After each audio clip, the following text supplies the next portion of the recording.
You're listening to Superflexology, a Superflex-focused fantasy football podcast with your hosts John Bauer and Mitch Sorensen. Welcome to episode 23 of Superflexology, a proud member of the Full-Time Fantasy Network. I'm your host, John Bauer. You can find me on Twitter at The Bauer Club. And as always, joined by Mitch Sorensen. And Mitch, we made it. After such a long off season, and saying episode 23 for us, can you believe it's been 23 shows already? I can't. No, it feels like, we're just starting fresh each time. Everybody knows we kicked off right before Easter, and it honestly feels like yesterday, but it really does feel like no time has passed at all. And then I look at the show notes and we are already on episode 23, and finally we are just a few days away from the 2019 season kicking off. I am getting so antsy. Like, I was sitting on the couch today and I felt like a little kid on Christmas Eve. I couldn't even stay still. And, we're finally ready to see the takes that are going to come to fruition and the takes that maybe aren't going to pan out. So basically, tonight's episode, it's essentially a recap episode of all of our takes throughout the entire season. And these are guys that we've talked about on the pod previously, that Mitch and I have tweeted about, that we've talked about in leagues. And then we're also going to hit on a few situations that we see playing out in a certain way. For example, last week, whenever I went on my Tony Pollard rant, kind of things like that. So if this is the situation, how many touches is so-and-so going to get? What opportunity is going to be presented? And then some guys that we have changed our minds on, because there's certainly a few. And then I don't want to say misses, but also a few guys that we mentioned previously on the show, and maybe they haven't panned out up to this point. And for the most part, Mitch, I think you would agree, those guys, they were basically waiver wire fodder.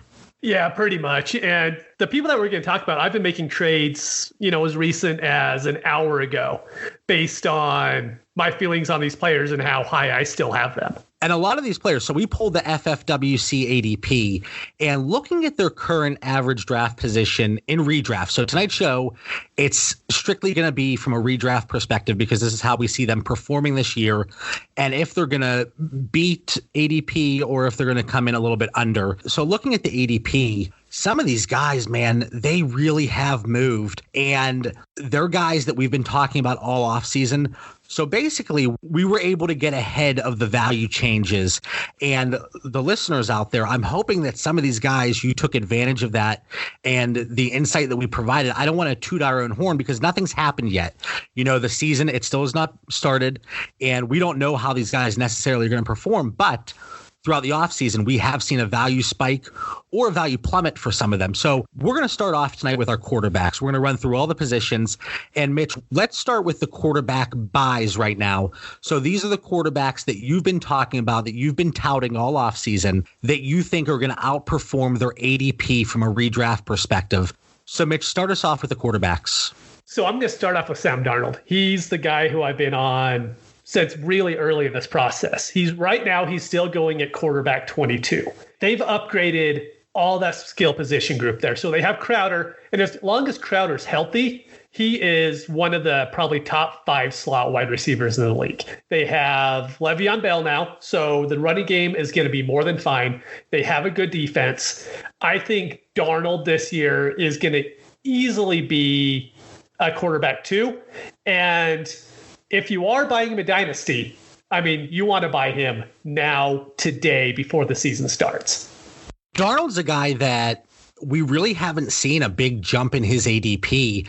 And it's funny because for some of these second-year quarterbacks, Darnold, and then a guy that I'm going to be mentioning, Josh Allen, they're still floating in the 20s, at least from a redraft perspective. They've come up a little bit in Dynasty, but then you have Baker Mayfield and Lamar Jackson. They've really jumped in value from where we saw them even earlier in the offseason, especially Lamar Jackson. I think he has to be one of the biggest risers from a quarterback perspective. But I don't think it's crazy to see Sam Darnold beating quarterback 22 this year, Mitch.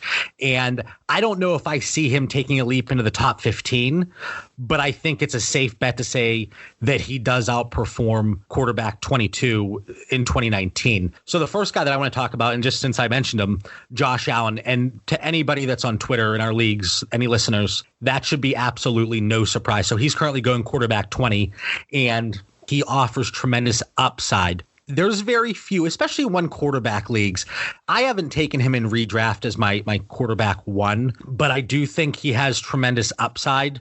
In one league, it's a deeper one quarterback league. I took him really late. It might have been one of the last rounds. And I have him starting this week against the Jets. And I don't want to spoil anything, but Mitch, for our start sit episode that we're going to be recording and releasing this Friday, Josh Allen is a guy that I think is going to go off. And I think his rushing upside against that Jets defense, even though it has, you've said it's improved, it's better than we saw last year.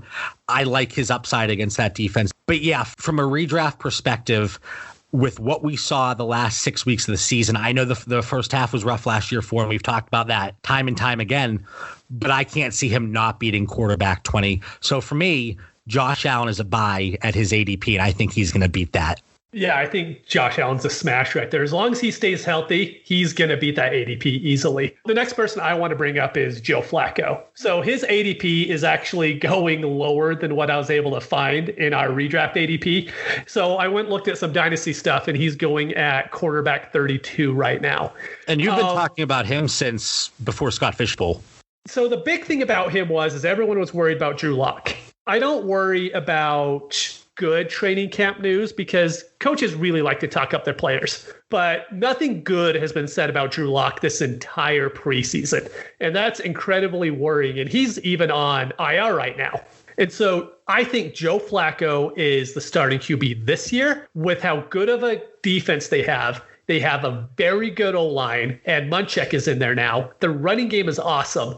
There's no reason why Flacco can't be a borderline back-end quarterback 2. And in Superflex, that's a big deal. If you could get someone that cheap that you could plug in most weeks and just be okay. I have Flacco on so many teams now because I know I'm going to be able to start him from week 1 to week 16. If there's any injury, I could just put him in and I'll be okay. He honestly just has to show up every week and start to beat his current ADP. Redraft ADP data especially for one quarterbacks, it doesn't go that low. So he just has to show up. And if we're looking at him from a quarterback 32 range, I don't see how you can pass on him there. And I think he's a solid value there, to say the least. Now, while you're looking, Mitch, at the bottom of the barrel, I'm going to kick it up a notch here. And this is a guy that both of us have talked about, and we're really high on this entire Atlanta Falcons offense. But Matt Ryan. So to start the offseason, and this is a ballpark, but he was going right around quarterback 10 to 12 range, and probably about quarterback 10. And as the offseason has progressed, he's been getting more and more hype. People talk about the indoor games. I think they have 13 indoor games this year. He's going quarterback 5, and there's no question in my mind that he's still going to be able to outperform that. So we're going to get to ourselves in a little bit here, but there's a guy going right ahead of him that I would certainly take Matt Ryan over. But I don't think we have to go into too much detail here, Mitch. Again, we've talked about Matt Ryan so much on the show, but he's a guy that I'm riding into the ground this year. I have him in so many dynasty leagues. I've taken him in best ball. I've taken him in redraft.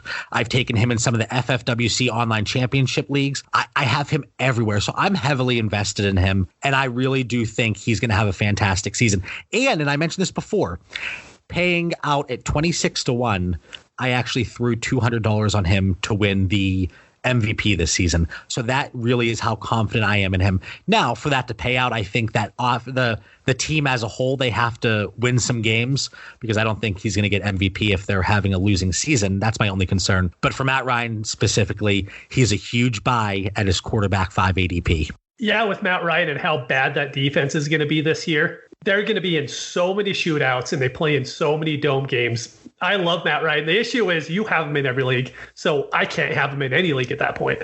Yeah, I'm not selling him to you, and we actually just sold him off in a league, but we were able to acquire Christian McCaffrey. So you kind of made the executive decision there. It's a co-owned league that we have, and I told you, it literally made me sick to my stomach. I was very upset that we had to move Matty Ice, but to get Christian McCaffrey, I was okay with it. But you mentioned the defense, and they've had early in the offseason, they lost a linebacker and a defensive back. So yeah, not only players. Yeah, not only was that defense struggling as is, I think they tried to improve it a little bit, but then they lost two guys. So we're not that we're saying we're happy about an injury, but that's definitely going to benefit Matt Ryan and that offense to be forced to move the ball at a little bit quicker pace, I think.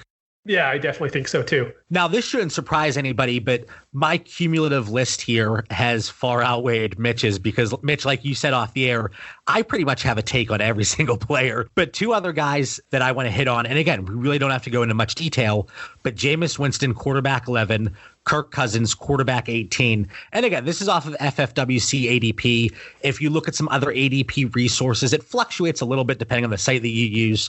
But for the most part, those are the ranges they're going in. Winston, Allen, Ryan, Cousins, Mitch, you mentioned Darnold, and you mentioned Joe Flacco, bringing up the rear. But those are six guys that we are very confident outperform their ADP. And I really like the idea of the show, and I want to do it again next year, Mitch, but I think it's a great way, and we've tweeted stuff out, but it's a great way to hold ourselves accountable. You see so many people, they throw stuff out there, and essentially, for lack of a better phrase, they're throwing crap against a wall to hope it sticks. And, like we've talked about people that do hot takes, that's the take that we're going to hear about. But we're putting our names on these players. These are guys that we are invested in. We're not just talking about them. We're actually doing it. We're living what we're preaching. So again, those are six guys that we believe are really going to outperform their ADP this year. Now, when we look at sells, Mitch, throw a quarterback at us that you think does not meet his current ADP in redraft. People are going to think this is a little hot takey, but I really don't think it is. And it's Lamar Jackson. So my issue is right now he's going at quarterback 10. I think he definitely has the upside of a top 10 quarterback, but I think that's more of his ceiling than where he's actually going to fit. His running style definitely makes him more prone to injuries than what other quarterbacks are. He's just running the ball more. He's going to get hit more, and that really worries me. He just doesn't have the arm talent from what I've seen to beat defenses if they take away that run game. We saw what happened against the Chargers in the playoffs. They just had, how many DBs did they have? They had like 7 or 8 of them on the field, and he couldn't do anything against that defense. I think we're going to see that defensive scheme a lot more often. And I don't want to hijack your Lamar Jackson take back to Josh Allen, but it's very similar to what we saw with the New England Patriots against the Buffalo Bills last year. They ran a zone scheme, and it really limited what Josh Allen could do. So if you're facing one of these rushing quarterbacks, I think that's the way to go. And we saw it, like I said, Bills against the Patriots, and we saw it the second time that the Ravens faced the Chargers. They figured it out. Yeah, this is something that, like the Lions do too. The Lions had a really bad defense last year, but they were one of the best teams against running quarterbacks because they just play that zone, and they could just put a whole bunch of defensive backs on the field and make the quarterback beat them that way. And I just don't have the faith that Lamar can do it. Maybe he can, but going at quarterback 10, that's kind of his ceiling in the first place. So I'm okay not having any of Lamar Jackson on my teams. I absolutely agree with that take. And I think there is a really good chance, and I've actually been coming around on Lamar Jackson a little bit. I think he can be a top 10 quarterback, like you said, but is it realistic to think he's a top 5 quarterback? I don't think so, but I know a lot of people do. And I know that people are excited with the way they're building that team around him. I'm a big Mark Ingram guy. We're going to be hitting on him shortly. But if you're telling me I have to choose between these two rushing quarterbacks, and that's Lamar Jackson at quarterback 10 or Josh Allen at quarterback 20, I'll take Josh Allen because most likely in some leagues, I'm going to get him off the waiver wire in redraft, especially a 12-team or 10-team league. But yeah, I'm right on board with Lamar Jackson. And I'm going to hit on another second-year quarterback here. That's Baker Mayfield. And just like you said with Lamar Jackson, this might sound a little hot takey. Let me be very clear. I love Baker Mayfield. I think he's going to have a fantastic season. I don't see a way that he's not a top 10 quarterback, but right now he's going quarterback 4. And for me, that's just a little bit too early. Again, a lot of these guys, because this is kind of like a recap episode, we really hit on them in prior shows, and we've given a little more, I think, in-depth analysis. I think that's fair to say, Mitch. But for this, it's kind of a quick hitting show. I don't think it's really crucial to go too in-depth. Season right around the corner, kind of way to hold ourselves accountable. But yeah, Baker Mayfield, quarterback 4. I can't buy there. Yeah, and one thing, I mean, I keep bringing it up, but the defense matters when it comes to these quarterbacks. And that Browns defense is unbelievably good. They could easily pass the Bears to be the best defense in the league this year. If you're shutting teams out, there's just not going to be a lot of pass attempts to go around. You know, he just doesn't have that ceiling to get to that quarterback 4. But like you said, I love him too, and I'm more than happy to have him on my teams. But I'm definitely not drafting him there at that quarterback 4 spot.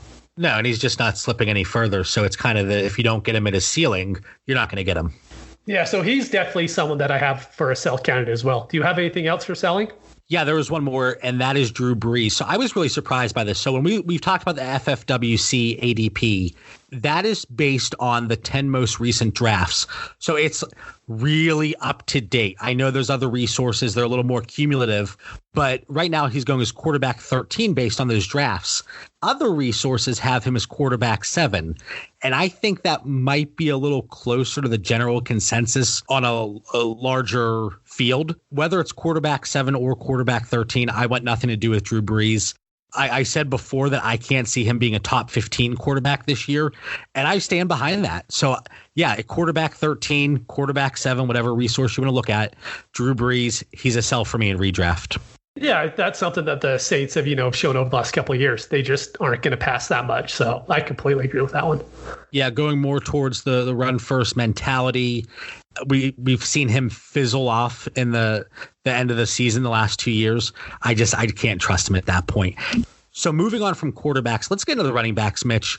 Throw out a few buys that you have. Okay, so a couple buys. Let's do Fournette first. So right now he's going at running back 12. And I'm not sure if there's 6 guys in the league that are going to get more touches than he can if he stays healthy. I'm buying into the fact that he's going to be healthy this year. There's no Alfred Blue, so Fournette is going to be their third down back as well. He's easily going to see over 285 touches this year, and there was only 5 backs in the league last year that had that much. And so I can easily see Fournette jumping back up into that tier. And I'm buying Fournette everywhere I can right now. And I'm even paying a little bit over market value because I want Fournette on most of my teams. The next person I'll bring up is, it's been a rough week on Twitter, so I haven't said anything, but Damian Williams. And I think I actually had to reel you back in at times. You were like, You were like, should I comment on this one tweet? I said, let's just lay low for a little bit. Yeah. So right now he has a ADP of running back 19. And I think that's perfectly fair, even with McCoy. With McCoy, I still see Damian Williams. I see his floor as a running back 2, but I think McCoy does hurt Damian's upside. So I don't think he has that top 5 upside anymore.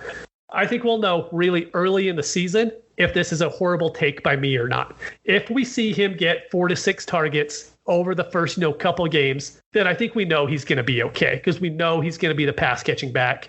That defense is horrible, so they're going to have him in there a lot more.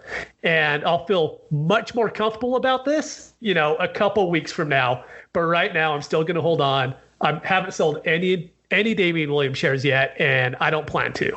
I've said this on Twitter. I've said it in leagues, and you and I actually got into a little bit of a heated conversation because we were kind of on different sides when it came to Damian Williams. I doubled down recently on the whole Damian Williams take, and I said he only needs 12 to 13 opportunities, so carries plus targets, every single game to hit his running back 13 price. So when we were talking about him previously, when we were talking about buying him all off season, his ceiling was right around that running back 12, 13 range. He was never typically he wasn't going any higher. So I am still very comfortable saying that Damian Williams is going to be a back end running back 1. So that 12 to 13 range, I'm very comfortable with. Again, he doesn't need that many opportunities. I think he's going to be just fine. That offense last year, they saw about 390 total opportunities for the running backs, right? Yep. It was 390 carries plus targets. If he gets half, so we're talking 190, 195 range, that's right in that 12 to 13 park. If he plays 16 games, I think that's beyond reasonable. We never expected him to be a bell cow. When they brought Hyde in, we knew he was going to get touches, didn't feel threatened by him. They brought McCoy in. I still don't really feel threatened. And people want to talk about the guaranteed money. Carlos Hyde was getting $1.6 million guaranteed, and they completely cut him loose. So, and I cannot remember who it was, but they made a great point, and maybe I'm just saying it's a great point because it defends my argument, but they said guaranteed money in September is completely different than guaranteed money at the beginning of the offseason or prior to the draft or whatever time you want to talk about. Teams have extra money right now. So why not bring somebody in that you have a history with and you feel comfortable with? I'm not saying I don't see LeSean McCoy taking over that running back one role. Yes, he's getting the guaranteed money, but guess what? So is Mike Davis in Chicago. And a lot of people were saying that David Montgomery is going to be their running back one. So if you're going to sit here and say that because LeSean McCoy is getting $3 million in guaranteed money, you sure as hell better have the same take when it comes to the Chicago Bears. Let's move on from Damien Williams, Mitch, because I could go on about this for a while. But really quick, going back to Leonard Fournette, we've talked about this previously. We talked about it in the Scott Fishbowl Podathon. I think Leonard Fournette is going to be more involved in the passing game, especially in between the 20s. I don't know if he's really going to be utilized in the passing game in the red zone, but he also is a guy that I think can smash ADP if he stays healthy. I've avoided him in redraft right now strictly because he broke my heart last year, and I can't go through that again. So fool me once, shame on you. Fool me twice. I can't let that happen. Yeah, dude, it's understandable because I was the same way last year. I had a lot of Fournette, and I sold all my shares, and now I'm buying them up again. He's in such a good situation, and right now that's what I want to buy into is the situation more than the player. It's a heck of a lot better than last year. And a few buys that I have, and again, this is going to be no surprise to anybody. Chris Carson, he is now up to running back 15. Mitch. It's all you, man. You caused this. Well, at this point now, just because I've been taking him probably ahead of running back 15 in drafts, I'm actually hiking up the ADP myself because I've done so many drafts. But I've been talking about him all off season. Compared to Rashad Penny, I thought this was his backfield. I love the opportunity. And I think most of this value spike is due to the fact that in the last month, they said that he is the best pass catcher on that team. One, what does that say about the wide receivers? But two, I think this gives him a huge opportunity to actually be low-end running back one, but running back 15 range I'm more than happy with. Luckily, I've been able to buy him a lot cheaper throughout the offseason. Another running back, and this kind of ties in with Leonard Fournette, Devontae Freeman, going right around running back 14. If he's healthy in that high-powered offense, he's a buy for me. Do you have anybody else that's a buy at running back, Mitch? The only one we talked about him, so I'm just getting him really quick last week, is Duke Johnson. You know, he's someone who I made a complete 180 on. I'm not worried at all that Carlos Hyde's in that backfield now. Carlos Hyde isn't good at football anymore. Duke has the skills. With how bad the Texans defense is going to be, I really think that they could have to speed it up a little bit, and that's going to fit Duke Johnson to a T. You know, we kind of have to worry if Deshaun Watson is going to throw him the ball because he hasn't done it previously, but you have to hope that Duke's skill set lets that happen more. Maybe it was more that Lamar Miller and Alfred Blue just weren't the guys for it, but I'm definitely still buying Duke. He's going at RB26 right now, and he's another guy who I think very easily is an RB2. That's crazy to me, running back 26. I'm sure some of that people are still adjusting based on the news and the movement, and maybe that dropped. It probably bumped up a little bit once he signed with Houston, and then it kind of took a slight hit whenever Carlos Hyde went there. But I think that's more than fair going at running back 26, so running back 3 range. He has running back 2 upside. I kind of think he's a low risk option there, and I think that's a safe pick. And for me, 2 other guys, we hit on this on our Indianapolis Colts episode.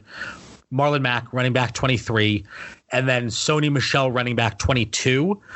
Those are 2 guys that I don't necessarily think have to be that involved in the passing game to hit those numbers. So looking at running backs, Chris Carson, Devontae Freeman, Mark Ingram, still Damien Williams for me, and for you as well, Mitch. Marlon Mack, Sony Michel, and then, Mitch, you had Leonard Fournette and Duke Johnson. So those are all of our buys this year. Again, I love that the games are quickly approaching, and you pay attention to your fantasy rosters week in, week out, And for us, it's day in and day out. But I honestly think I get more excited to see what takes we hit on compared to what fantasy matchups I'm winning. I don't know about you, Mitch. Yeah, this is something I want to go back to later in the year and listen. So not just to see who I missed on, but to figure out the process that I got onto them in the first place and see if it's a mistake going forward. It's going to be very interesting when we go back, because once the season ends, before we transition into 2020 and upcoming rookie drafts and the NFL draft. But once the season ends, I want to go back and I want to discuss all of these takes. And I think you hit the nail on the head, Mitch. Knowing and refining your process might be the most important thing. You saw me last year with my Julio Jones hate. You witnessed it firsthand. That is a process that I went back and I fixed. Yes, he was inconsistent on a week-to-week basis, but the opportunity was there. So that was something that I really took into account this season. Opportunity is king. And but yeah, I cannot wait to see how these play out. Again, I'm hoping the listeners, you bought into some of these takes, and I really do think they're going to pan out. But let's get here. Let's move on to the sells here, Mitch. Give me your running back sells at their current ADP.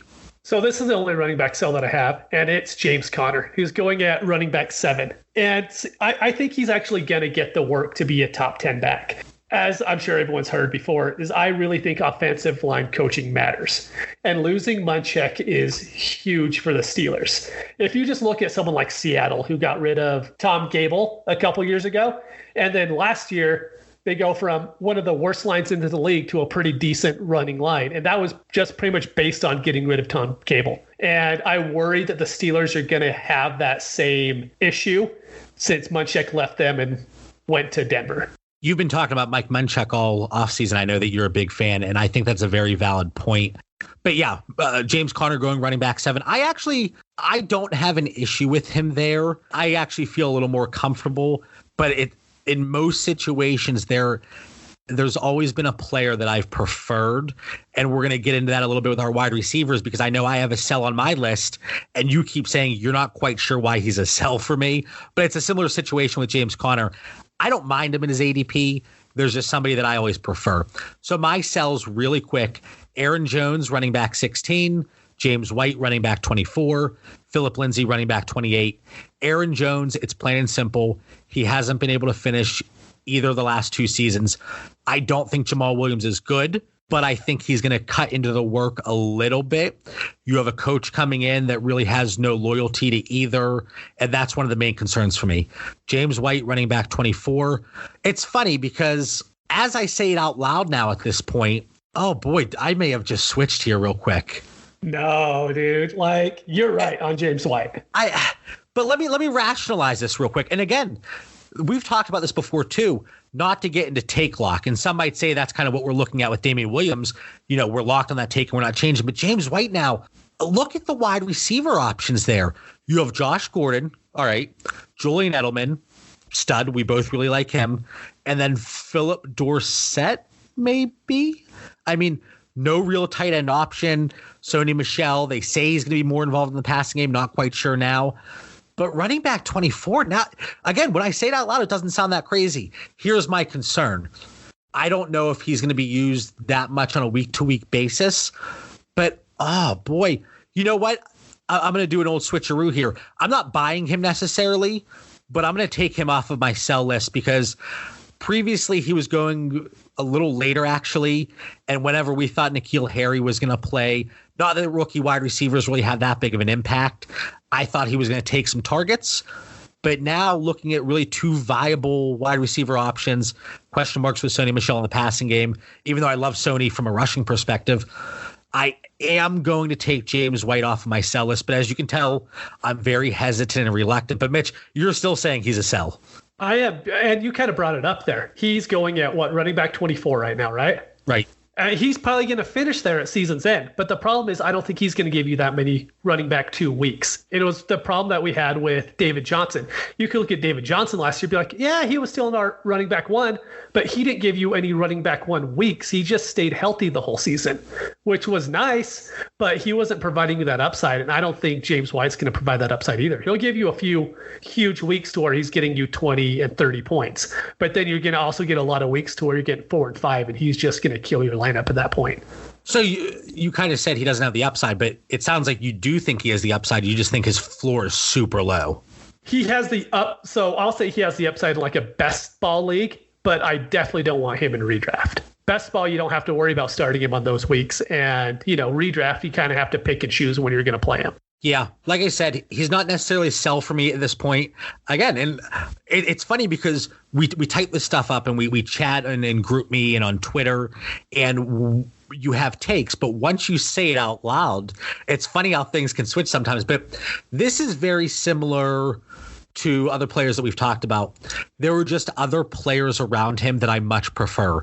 If I can get a Marlon Mack at running back 23, I'm never going to take James White at running back 24. So I guess from that perspective, he's a sell, but compared to Aaron Jones and this next running back, Philip Lindsay, he's not a hard fade for me at this point, but he is a sell, I guess, from that sense that I'm just not taking him. But Philip Lindsay, running back 28, I expressed concern earlier in the offseason with Royce Freeman cutting into the workload. I don't think we saw too much during the preseason. Granted, I don't think that line really was in full force and they're still figuring things out. But Philip Lindsay, I'm not taking him at running back 28. Again, I think there are other players around him I would much prefer. But by the end of the season, and maybe this is a hot take, I think Royce Freeman is going to be that lead back, and he's going to be the more productive fantasy back maybe the last 4 to 6 weeks. What are your thoughts there, Mitch? Yeah, I was just going to say, go buy Freeman, and hopefully you don't have Philip Lindsay on your team, because the problem with him is he's really hard to sell right now too.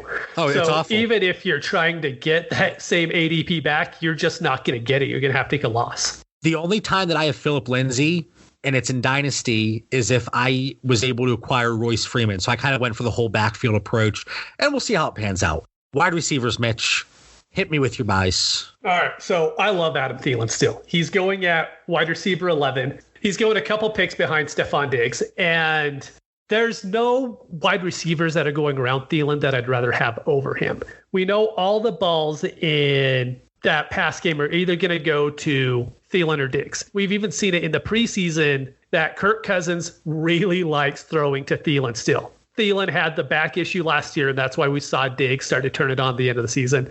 Thielen's healthy now, and I'm trying to pick him up on all the leagues that I can if I could get him around that wide receiver 11 value. Someone I just talked about a couple weeks ago, but really quick, Tyler Lockett. The Seattle wide receiver core isn't good. Sounds like Metcalf is going to be back for week 1, but I'm not counting on a rookie for more than, just a few balls each week. I want Lockett on every single team. He's going at wide receiver 17 right now, and I think he's going to smash it. I think he's absolutely going to get 120, 130 targets, and he's going to be a wide receiver 1 by the end of the season. He's not going to have, that 9 or 10 touchdowns that he had last year, but I could still see him with 7 or 8 with 100 catches on those targets. I love Lockett. Where is he currently going in redraft? Wide receiver 17. Yeah, I don't see him as a back-end wide receiver 1. I wouldn't be absolutely shocked. But again, I don't see a way that he doesn't outproduce wide receiver 17 numbers when he's really one of the only pass options in that offense. And that's one of the reasons that I'm so high on Chris Carson. And my last one's going to be Christian Kirk. And this is one that I was a little bit hesitant saying because I was huge on him all offseason. You really were. And I never took the bait. So he's going at wide receiver 33 right now. The one thing that worries about me is the preseason workload. He was only on the field for 50% of the time when Kyler Murray was there. But I also think the Cards weren't playing anything close to what they'll actually be doing in season. I hate saying I believe about things, but I just think that Christian Kirk is going to be the other slot receiver on the other side of Fitzgerald when they're in the 4 wide receiver sets that we're going to see throughout the season. And I think he's easily going to equal guys like Calvin Ridley and Mike Williams and DJ Moore. I would rather have Kirk on my team than all of those at Kirk's price. Oh, man, this is, I think, the first one where I have to absolutely disagree. But again, Christian Kirk is your guy. We've known that all off season. You've been very clear about that. And yeah, wide receiver 3 or wide receiver 33. I don't think that's crazy. Did you hear the news that I think he was named as the punt returner? I did. Yeah. And that helps him out too. He had a punt return touchdown last year as well. Now, what are your thoughts? Because I saw an interesting tweet, and I think there's a case for it and against it. But somebody said you don't make your wide receiver one a punt returner. But if you remember, Antonio Brown was the Steelers punt returner for a few years. That's silly. What's Tyreek Hill? Think about coaches is they want the absolutely best players who are going to score their points on the field. So it just so happens that a lot of wide receiver ones, they're 6'4" and weigh 220. You're not going to have them as a kick returner. But you get guys like Christian Kirk, you get Antonio Brown, like you said, Tyreek Hill. The coaches are going to put him back there and have him return it. That's just how it is. I don't worry about that at all. I do think he's one of the more dynamic players in that offense. I just worry how that offense is going to look. And because there's so many unknowns surrounding that offense, I have kind of avoided it. And I don't want to spoil the start-sit episode, but there's a player on that offense that I am fading hard in week 1. But you'll have to tune in to catch up on that one. So my buys for wide receiver, I'm going to run through these very quickly because I've been pounding the drum all offseason, and I really only want to spend time on one of them.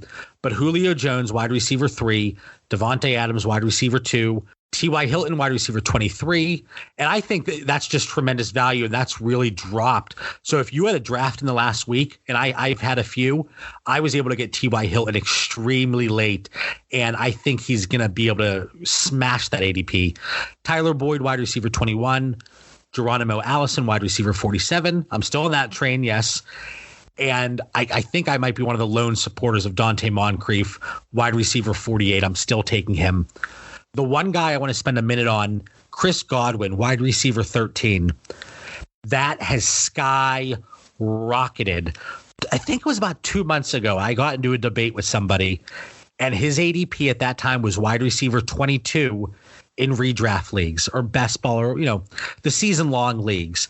People were actually saying that he was overvalued at wide receiver 22. How the hell do you look at him at wide receiver 13? So this is somebody that I've been buying into. And Mitch, we've talked about it previously, and a lot of people talk about it. To overpay now because you think the price is going to get higher. That's kind of what I did with Chris Godwin. There were times when I overpaid, and there were times when I sold because I thought the price was right. But I overpaid in many situations, and it's for situations like this. He's now going wide receiver 13 in redraft. If he hits that number in redraft, we're going to see a tremendous spike in dynasty. So that's somebody that you're going to be happy if you've been listening to the show that you invested in early this offseason, because Mitch, like you said, Philip Lindsay, he's a tough guy to sell. Chris Godwin's a very tough guy to buy at this point. So hopefully you were able to get him previously at that mid to lower end wide receiver 2 price, because now you're really going to have to pay up. So that was kind of a quick rapid fire on our wide receiver buys. Mitch, who are your sells? So I only have one big sell again, and it's DJ Moore. Right now he's going at wide receiver 22, and I don't think he gets any higher than that. I think that's his ceiling. You could give me the next 6 or 7 guys behind him, and I'll take all of them over him. Like I said, I already think Kirk is going to reach that same about wide receiver 22 level. We've talked about it previously is Curtis Samuel. I think he's just as good as DJ Moore, and he's going to get just the same amount of opportunity. And opportunity is what matters. And with Christian McCaffrey in that backfield and Greg Olsen back, I just don't see DJ Moore being able to beat that wide receiver 22 ADP. So I will sell him on every league. Don't want him at all. Yeah, this isn't going to be a surprise, but I'm okay with that. And I think it's because of the emergence of Curtis Samuel. We've talked about who's a better value. Give me Curtis Samuel a few rounds later.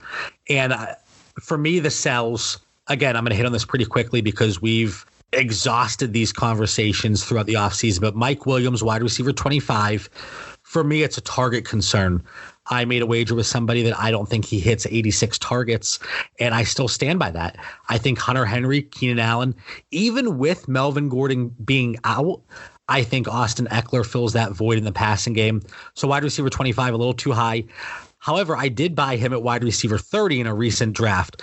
So I don't think he really is too far off of that ADP, but he's going to have to slip just a few spots for me to actually take him, which I did, again, at wide receiver 30. Cooper Kupp, wide receiver 19. I love Cooper Kupp in Dynasty. Absolutely love him. But his return and his timetable, I know people are saying that he looks better than he's ever looked, but wide receiver 19, when you have Robert Woods, you have Brandon Cooks, they've been running a lot of 12 personnel, throwing those two tight ends on the field. And there's a lot of weapons for the newly extended record-breaking Jared Goff. What was it, Mitch? They're saying 110 guaranteed, 110 million. Yeah, it's a good living if you can do it. Yeah, it's not too shabby. I think maybe you and I should look into that line of work here. But Cooper Kupp, he's a sell at wide receiver 19. James Washington, wide receiver 46. I don't want him. I've been very clear about that. And this is the guy, my last sell, Mitch, and this is the one you said you don't get. Michael Thomas, wide receiver 4. It really is a situation where there's always somebody I prefer. I can't buy into Michael Thomas at wide receiver 4 when I don't see Drew Brees being a top 15 quarterback. Do I think Michael Thomas is a top 5, 6, 7 wide receiver? Yeah, again, I don't think it's an issue at that point, but there's just people that I prefer. So because of that, my Shark Tank reference for the night, I'm out. This one should be pretty quickly with tight ends. I don't think there's too much to discuss, but there are a few that we've really hit on throughout the offseason. Mitch, who are your tight? Oh, real quick. I think for both of us at his current ADP, Emmanuel Sanders is probably a buy, correct? Oh, he's been a buy for me for months. I never got off Emmanuel Sanders. I've said he was fine the whole time. And Dr. Mitch Sorensen over here, he said he was fine, so we should have listened. But I should know. I know. Yeah, you talked me into him in the Scott Fish Bowl when I took him. And at this point in time, I'm extremely happy that I did. And I'm assuming if you did any early best ball, you were able to get him at a really reasonable price compared to where he's going now. Oh, yeah, he was pretty much free at that point. And I think he's still going in the wide receiver 30-something range. At that point, wide receiver 2 upside. I think he's a buy for us. So, Mitch, tight ends buys. Who are you looking at? So only one buy. Just going to say Vance McDonald. We've hit on him over and over, so I'm not going to rehash it. But we told you to buy him, when he was being drafted at tight end 14, 15, 16. Now he's being drafted at tight end number 8. He has top 5 upside. Just love Vance McDonald this year. Yep, I'm doing the Vance dance. I don't have to elaborate there anymore. Evan Engram, tight end 4. I think he is going to be dynasty tight end 3 after this upcoming year. So I think tight end 4, I think, is a reasonable price for him. The thing is, I think he has a pretty solid gap between him and tight end 5. And for me, that's O.J. Howard. But I think there's a substantial difference there. And in a lot of leagues, O.J. Howard's still going ahead of Evan Engram. So for me, I'm getting a little bit of a value there. And then Austin Hooper, tight end 10. The touchdown upside concerns me. But if you're in a full PPR or a tight end premium league, he's going to get the receptions, maybe not necessarily all the yards, but tight end 10 by default with who's going around him, that's a buy for me. Mitch, any tight end sells? Yeah, dude, give me Austin Hooper over Hunter Henry every day. But the only sell that I have, because I'm pretty sure you're going to go with the other one, is I'm going to say Mark Andrews. And there's just no one in the top 12 that I want to take over him. And that's right where he's going right now. I would rather have Cook. I'd rather have Fant. I'd rather have all those guys over Andrews. I just don't think he's going to have that weekly upside that we want every single week on the tight end if we're taking him in the top 12. Right. And we've talked about the target share might be a concern to be productive on a weekly basis. Yeah, and him just being on the field could be an issue because right now he's still splitting time with the other tight ends in that team. Yeah, and that's we looked at target shares during the preseason. This is a great point, Mitch. I'm really glad you brought it up. He was getting maybe 40% of the snaps when Lamar Jackson was on the field? Yep. So that's really concerning.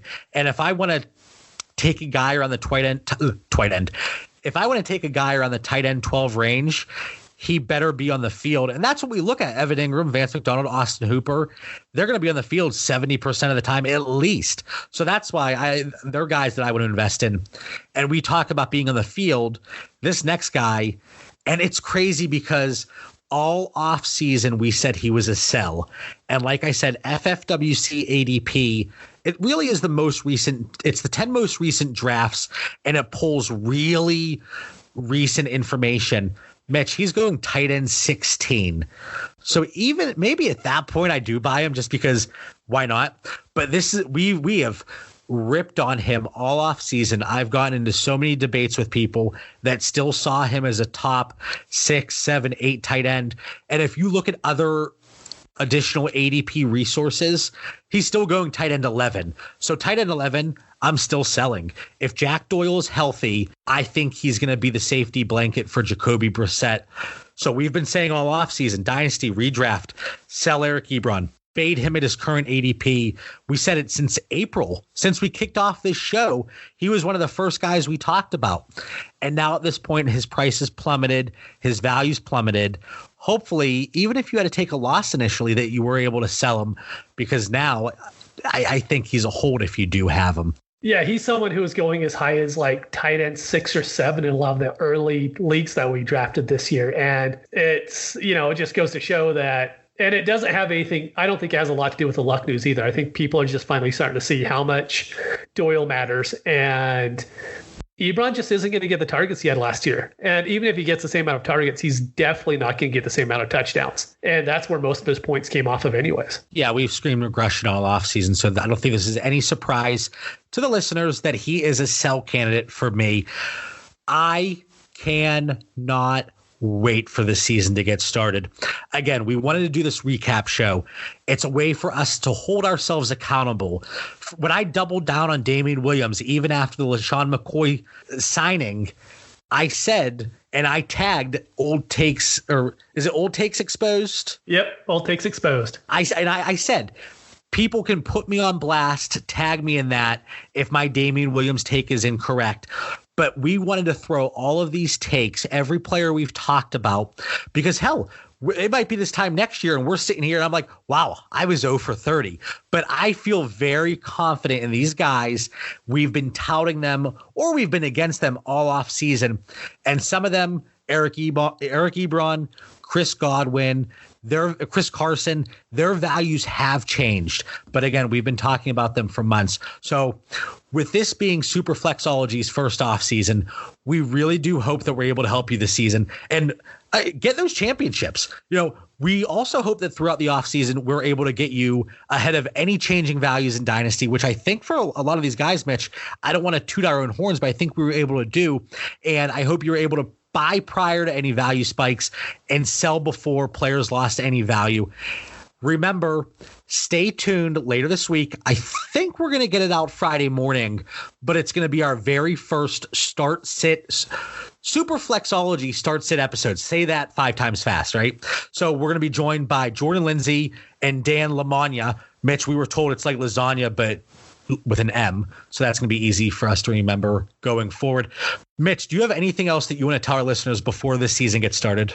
Yeah, like if we miss up on these takes, call us out for it. That's what we're here for is, we're out here to communicate with everybody. And if we're wrong, call us out for being wrong. And if we're right, we'll definitely let you know that we were right. And one promise that I want to make to the listeners, and I might even tweet something out. I promise, I vow, I will not take a victory lap after week 1. But I'm sure, Mitch, if one of our players, especially Damian Williams, has a bad first week, we will hear about it. But again, we're so excited. Week 1 is right around the corner. The off season is finally coming to an end. Thank the Lord. But again, as always, thank you for listening. I'm John Bauer. That's at the Bauer Club on Twitter. And for Mitch Sorensen at DynoMC. Follow the show on Twitter and Instagram at Superflexology. Have a great night and best of luck in week 1. Thank you for listening to the Superflexology podcast. If you want the latest news in fantasy football, follow us on Twitter at Superflexology, the Bauer Club, and DynoMC.